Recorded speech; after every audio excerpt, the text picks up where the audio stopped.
guys, this is Gail again for another episode of the Bakit Show. For today's episode, this is something na very close sa heart ko. Kasi isa to sa mga advocacy sa talaga namang sinusuportahan ko. And I'm also very excited kasi I will be joined by a very good friend of mine na talaga namang nagpapilit pa kasi ayaw talaga niya nung una. But then again, syempre wala siya magawa. Because, I used the friendship card for this. Noong mga nakaraang taon, ang dami nating nakitang mga campaign on saving the environment, on products na eco-friendly, mga batas na bawal ng plastic, ganyan. Kaya mapapaisip tayo, bakit nga ba natin to isinusulong? Upang tulungan tayong sagutin yan, sasamahan tayo ngayon ng isa sa aking mga mabubuting kaibigan. Siya ay graduate ng Human Ecology, major in Human Settlements Planning, cum laude sa UP Diliman, at ngayon, siya ay isang planning officer sa Climate Change Commission and isa siyang eco-warrior. Tulungan niyo akong i-welcome si Elaine Barrejon. Hi, Elaine! Hi, Gail! Hi Thank you to so your much. viewers and listeners. Char. Yes! Oh my Thank you so gosh. much for joining me. Salamat at nagpapilit ka. Alam mo naman, Gail, na Siyempre. una sa lahat, isa ka Love sa mo mga ako. closest core friends. Closest na core pa, oh. Yes, of course. Friends I know. ko. Kung hindi ikaw ang host, wala akong pagbibigyan. Yes. Anyway, so again, thank you so much for joining me today. I'm really excited for this topic kasi sabi ko nga, it's really very close to my heart and it's really one of the topics that, we really agree on, 'di ba? And we even have we even talk about our plans in the future for something like this, 'di ba? Okay, Yes. I guess we can, move on to our Bakit question. Are you ready? Okay, let's do it. Let's get it. Okay, Let's so, get it. Elaine, tulungan mo naman kaming sagutin. Bakit nga ba natin kailangang iligtas ang ating kalikasan? Alam mo, Gail, nung una, syempre, meron na din akong insight dito sa tanong na to. So, naalala ko lang yung isa na panood ko dati, na documentary way back sa college. Ang sabi doon, hindi natin maliligtas ang kalikasan. Actually, we are talking about saving our lives kasi nature would regenerate. Maliligtas niya yung sarili niya. Oo. And tayo, nakakabit yung survival natin sa environment natin. Point is, it's a matter of survival. Hindi tayo nag-a-adapt lang basta-basta within our own, genes or whatever. Pero may aid yun lagi ng resources, diba? Kumakain tayo, umiinom tayo ng tubig. Hindi natin pwedeng ihiwala yung sarili natin sa kalikasan because it's our survival that we're talking about. And that's why kailangan maging conscious tayo about the environment. So that makes it a strong case. Kasi masyado tayong mayabang din as humans kasi sabi nila stewards daw tayo ng nature, which is true on the other side. But syempre hindi natin maiaalis yung power na binibigay niya sa atin. Kaya parang ngayon mas yung principle na we are one with nature kaysa we are over nature, parang gano'n. And yung actually, yung isa sa mga pinapaniwalaan na, di ba, na causes ng pandemic is nature being degraded. So, nagkaroon ng health impacts. So, yun lang. Kayang masave ng nature ang sarili niya. Hindi natin kaya nang wala ang nature. So, that's why it's a strong case. Right. That's really a very powerful and beautiful insight. I never really realized that until now. That's really answers the question na parang, why do you have to save it? Because we need the environment. The environment doesn't need us. We need it for our own survival, for our own lives, diba? So, kaya nga parang, I really feel strongly about this topic kasi I really don't get it why some people just don't care. No? Parang I don't get it.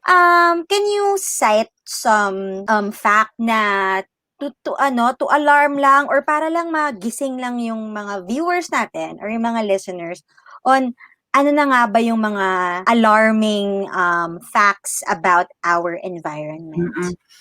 Syempre, with the work that I have sa government, climate change. So climate Yeah. change is really a threat that is prominent. You can see Mhm. videos ng mga polar bears, na wawala yung ice. And sometimes as a Filipino, hindi mo alam bakit ako magkakapake sa ano, 'di ba, Yeah. sa natutunaw na yellow sa somewhere na malayo sa amin. But when you try to dissect things, it's because we're an archipelagic country, and sea level rise, do you know, there are some cases na ng mga islands na nilalamon na din sila, and nawawala na sila. So it creates another problem, which is migration, and 'di ba, isang issue din 'yan sa mga ibang countries, yung population dynamic. So yun, yung mga biodiversity, yung mga species na nawawala sa ecosystem, yung mga keystone species pa na very sensitive sa climate changes. So, pag nawala sila, hindi mo ma-imagine ano effects sa'yo. Pero kung nawala, yan, meron akong naalala na presentation ng senior ko,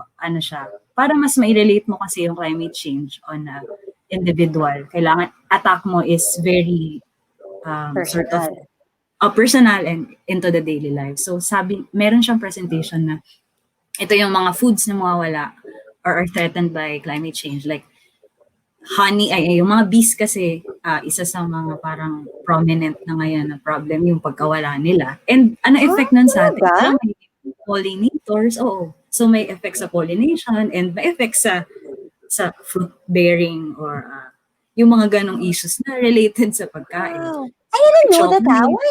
Bakit meron ng problem with bees? Ah, dahil kasi nag-industrialize or nag-urbanize na. So nawawala Okay. yung mga ecosystems Mhm. or habitat nila kung saan pwedeng magta-thrive sila. And also sensitive sila sa climate change kasi umiinit na yung panahon, di ba? So may maraming species na sensitive sa uh, 1 degree change in heat or in Yeah. temperature. Yun. So Mhm. katulad ng mga kunwari, isa pang species, yung cacao na favorite natin. Very sensitive yan. Right. Alam mo lang kung saan sila tumutubo. Kaya sa Philippines, sa Mindanao lang. Yes, oo. May mga, siya, very sensitive. So pag nawala yun or pag nabago ng climate change yun, mawawala siya ng sa atin. Mawawalan tayo ng ganong, yung food supply na nagiging source or parang nagpo-provide ng cacao na service, hindi mawawala. So, yung mga alarming facts na gano'n na, syempre, yung Yolanda, na yung dami ng pwedeng Yolanda, hindi natin mai-imagine, well, sa Metro Manila. Pero, it will be the new normal, better normal.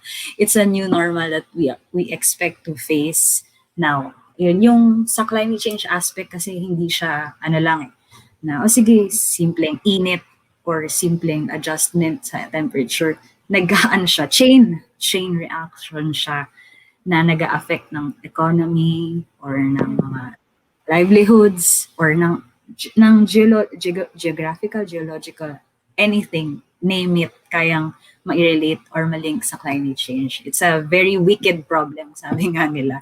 So, it should alarm us, pero siguro hindi mahirap pa kasi makita paano siya nag-impact sa akin sa individual at saka kunwari sa global community. Bakit Pilipinas? Hindi niya Pero kami aantayin pa ba natin 'yun, 'di kaya ba? nga. Yun na, eh. Kaya nga that's why we have to act now before it happens right in front of us. So, Yes, you're right. I guess the reason rin why I really tapped you for this topic is because nga of the nature of your work right now. So, I'm Yeah. sure that a lot of Filipinos do not know that there is a climate change commission in our government. So, Yes, can true.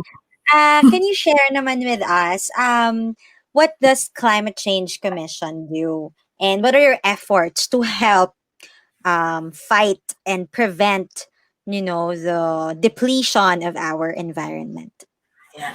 Okay, so usually I get the impression na, ay, ano yan, DNR ba yan, ganyan. So, Mm. it's a separate agency sa DNR, pero it's closely coordinating with DNR. Pero basically, it's attached sa Office of the President. It's a commission. Pag commission, sinasabi usually it's a policy making.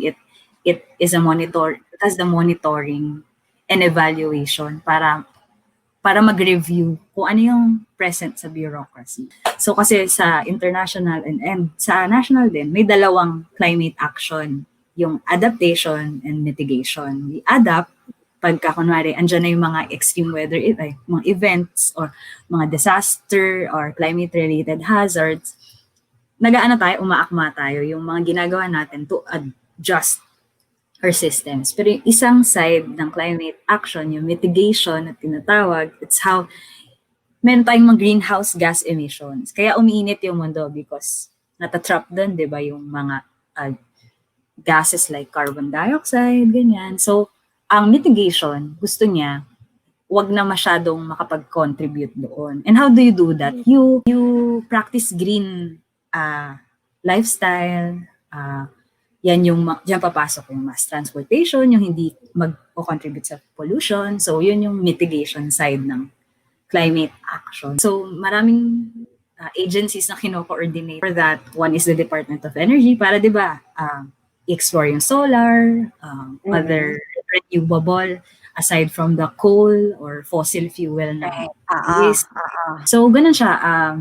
Very malaki yung tinitingnan niya na stakeholders at nagko-coordinate siya and provides guidance sa policy makers, ganun. So, yun, maraming mga bills or discussions sa mga legislative at saka executive branch na nagte-take part yung Climate Change Commission. Thank you for those information. Alam mo, sobrang saya talaga ng work ni Elaine. Siyempre, it's kind of a bit stressful and all, pero she gets to travel to different places, countries, and participate in forums to talk about our climate. You know, Mom, it's really very rare to get to work on the advocacy you really or something you're really passionate about. So yeah, congratulations on that. Okay, so we've been talking about the problem and what the government has done and has been doing. So now, let's sabi nga natin, we want to influence the rest to be eco-warriors as well. So now, let's make it more personal. So, can you share naman with us your personal journey to becoming an eco-warrior? And can you share with us naman your tips on how we can start as well to become an eco-warrior? Sa totoo lang, work in progress ako. Hindi ako hardcore na, ay nako, kung titignan niyo yung mga trash bins namin, hindi siya ganun ka like segregated pa. Pero we try as much as possible to do it. Meron kaming backyard. Kanina yung food namin, ampalaya for dinner. Doon namin kinuha. So, amazing. Dati nagkaroon din ako ng compost bin. Pero ngayon wala mo na ulit. Yun. So, yung mga ganong maliliit na action, like, I would like to cite one experience na usually kasi lumalabas kami ng mga office mates ko para dun sa ulam. Siyempre yun yung alam mo naman sa di ba, sa Manila, daming mga plastic labo, tapos doon nila ilalagay. So we thought about bringing yung mga Tupperwares namin. Kasi alam mo, may one time na syempre nagtataka din sila ating tindera. Curious sila eh. So, tapos meron na nakakita kami ng ibang office na they're also doing the same. Pag pumupunta sila doon, may dalada din sila. So, parang ang cool na you started it. Parang, at saka deviant kasi na parang siya. Parang hindi siya ganun ka-common. Parang nag-attract siya ng curiosity. So, yun yung isang maganda na parang strategy.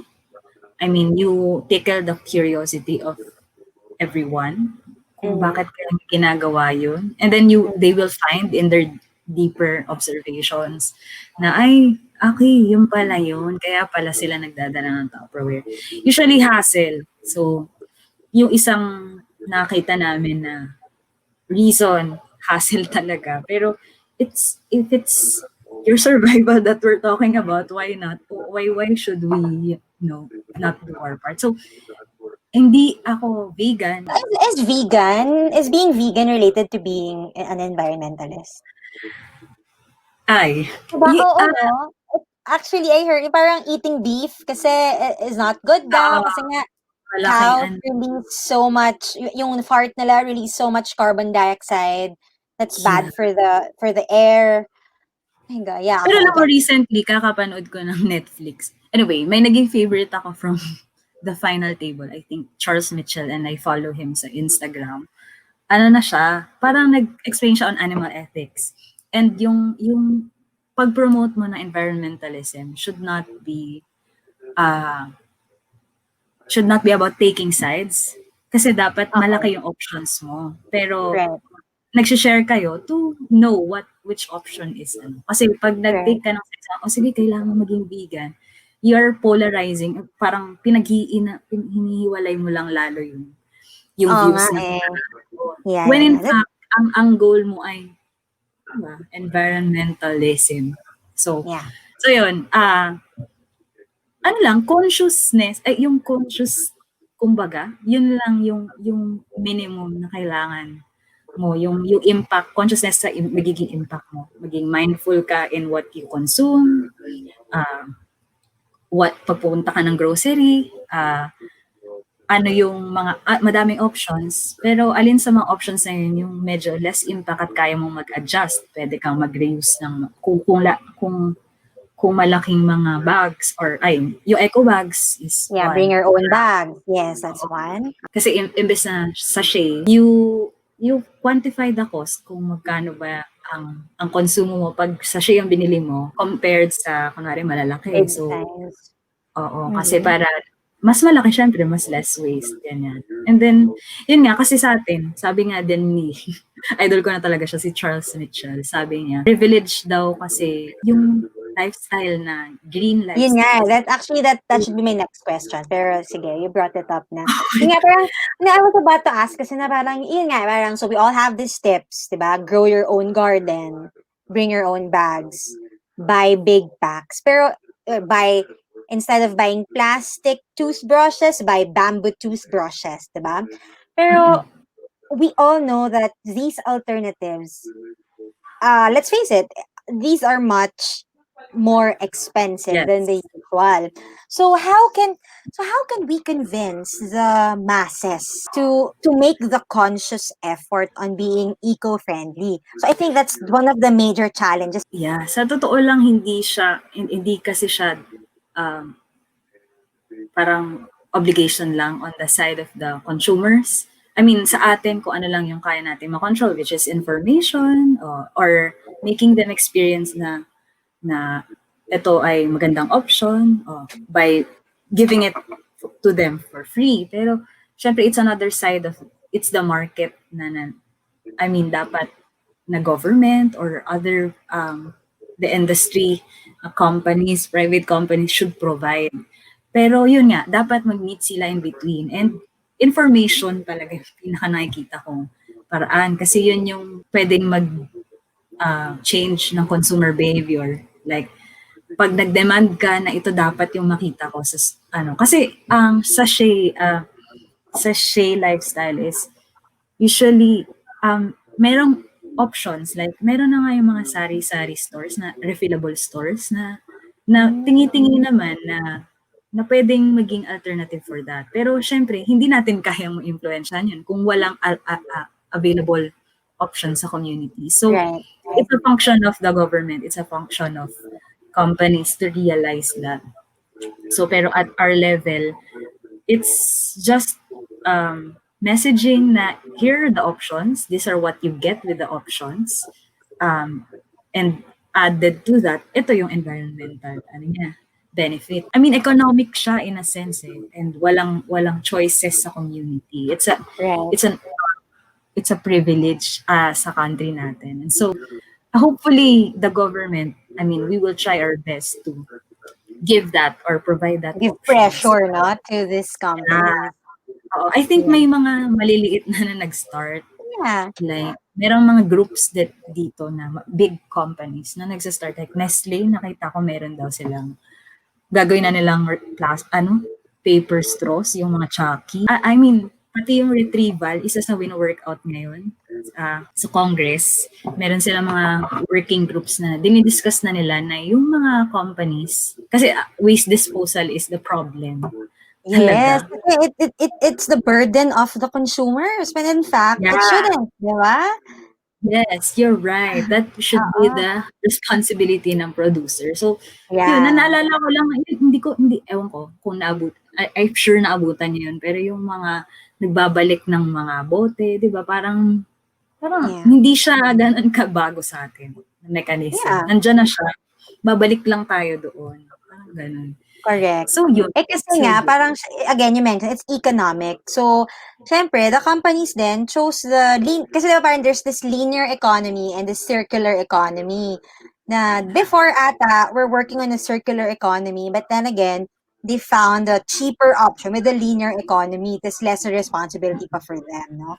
So yeah, so Yes. hopefully we go back to that. And yeah, it's, you mentioned yung mga efforts. I also heard I forgot lang the brand. May alcohol brand na Ah, refillable na sa mercury drug. So that's also very notable then. So let's go back to your tip. What else? fashion. Let's say, may mga thrift stores, pero syempre depende pa rin yun sa ano. But you know that there is an option for that. Meron mga online options for pre-love.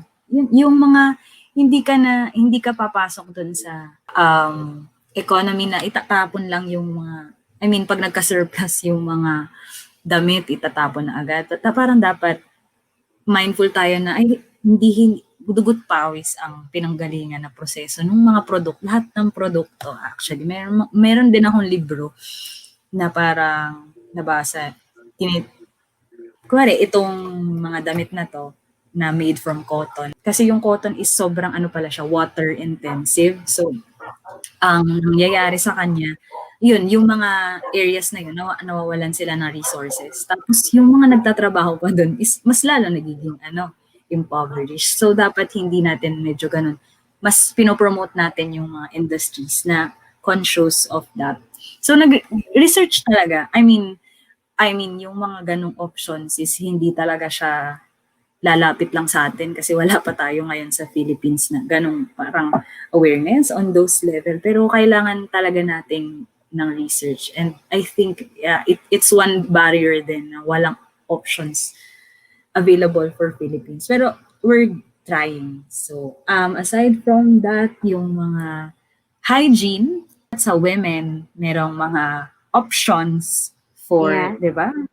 Reusable napkins and the menstrual cup that we should try. Kasi syempre, isipin mo lahat ng ay nako, ang dami I nating know napkins. that I'm very guilty of that. Yung guilt is talagang nandyan yan.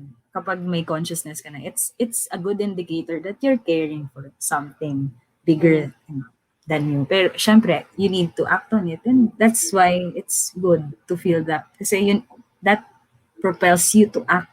Parang push you na, hey, sige, tara. Let's Correct. explore, di ba? Okay, wow. I can go on and on with this. Pero for now, let's break the discussion muna and let's have some quick activity lang to, refresh our minds and lighten the mood. So, Oh my gosh. as Sure. you know, for all my loyal viewers, we always have a surprise. Totoo siya. It's really a surprise activity for all my guests. As in promise, they really don't know what it's gonna As be. This is a quiz. It's gonna be a quiz. 5 questions lang naman to test your knowledge on our environment. Kaya mo to. Are you Baka ready? humingi ka ng mga percent dyan, Hindi. Yeah, okay. Actually, naman to, multiple choice naman to. So, don't you worry. Don't you worry. Okay? Ayan. Alright. Uy, grabe naman to, Gail. So, first question. According to the EPA, which I don't know what, Environmental Protection Agency. Ganda. Yun na lang Oh, yung see? tanong ha. Okay na. Oh, Ayoko alam mo na. na agad. Hindi ko Okay, na so alam yung sunod eh. wala pa nga. Okay. So according to the Environmental Protection Agency, what kinds of materials are commonly recycled? Timer starts now. Tick, tick, Tingin ko tick. C. Wag kayong masyadong Is that sa your akin. Baka final mawalan ako answer? ng credibility dito ah. Is that your Kasi final answer? yeah. Sige, sige ano na. Feeling ko sige C na lang. Final answer? Sige, ano na game. Okay lang. Sige. All right. Let's see. The correct answer. Are you sure? Parang hindi. The Or B. correct. B. Ano? B? Oo. Okay. So according to my source, B ba? B. which is getinthescrap.org, the correct answer is letter A. Wala na. Next question. Yan. The 3 R's of waste management refer to. What's Letter your B, I'm very sure. Okay. And I can also add to the 3 R's. Hello. Let's reveal the answer first. Okay. And you got it right. So what else can you add to that? Refuse. Okay, you got 1 point. Congratulations for 5,000 pesos. Sure ka ha? Okay, joke lang. Ano naman, di mabiro. Okay, third question. What can you make with old plastic bottles? D, I'm very sure, Madam Chair. All right, let's reveal the answer. Correct! Ding, ding, ding, ding, ding, ding, ding. Okay, so you now have 2 points. Fourth question. Which household activity consumes the most water? Ang hirap naman ito game. Grabe ka! Siguro, kasi subjective siya. Kung ako, washing clothes siguro. Okay, let's Sige, see if washing clothes. that's the correct answer. Ding, ding, ding, ding, ding! Ay, Got it taray! right. Correct. Congratulations. You now have 3 points. And now for the final question. Dun, dun.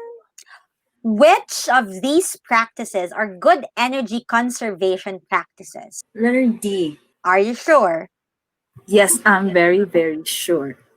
All right. And the correct answer is letter D. Congratulations. You got 4 out of 5.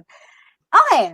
So thank you so much, Elaine, for being game and for taking the challenge and for proving that your credibility as an eco warrior. Charot lang. So we have come to the final part of our program. So Elaine, of course, before we let you go, what's your final message? Yeah, let's keep